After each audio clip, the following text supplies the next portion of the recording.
wa kuhusishwa kwa wananchi kwa kutoa maoni ya mti wa mkuyu eneo la Toroso katika eneo bunge la Mlima Elgon. Wazee eneo hilo wamejitokeza kutaka kuandaliwa kwa mazungumzo ya kupata mwafaka wa jinsi ya kutekeleza shughuli hiyo.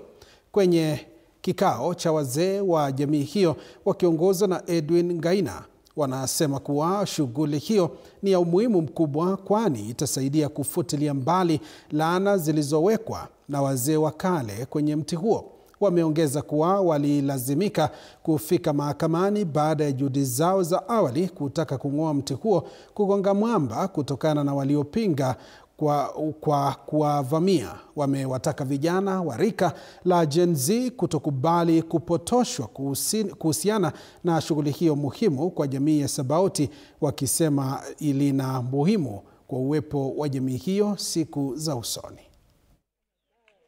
Hiyo miti wazee yetu walipokuwa na wachana, waliwachania hapo na wakaweka hapo kengele na wakaweka hiyo jembe ya kuchimba, ishara kwamba kwa sababu ya ile laana makosa ilifanyika huko nyuma kwa DC, kuna hapo nafasi ya kwa DC walisika wa Bukusu na Msabot, ambayo hiyo kazi tulimaliza. Ikaonekana kwamba hao wameweka hapo kwamba that's why walipoweka hiyo kichuma hapo ya ng'ombe, hakuna Msabot sasa iko ng'ombe. Hiyo ni laana. So our target is to appease our ancestors and dismiss the curses in Mount Elgon. Baada ya sisi kusumbuliwa na maneno ya kupigwa huko na nini, wakati mjumba alisema yake, tulienda kotini.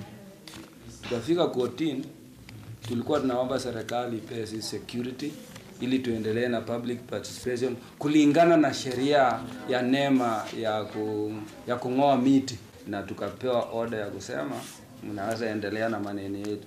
Sasa tumepanga katika harakati hiyo tutafanya public participation Friday ambayo ni tarehe 31. Tukipata sasa permit ndio tutapanga siku ya kukata miti. Lakini kwa sasa hivi lazima tujulishe watu ni kwa nini tunakata miti, kwa nini tumepanga hiyo matarehe. Lakini kwa sasa tunataka mwambie vijana, mambo ya laibon is beyond the understanding. Sasa tunawashauri kwamba kama wewe umesoma na una degree yako, wewe fanya uvumbuzi yako na ufanye na uendelee. Tuangazie masuala mengine.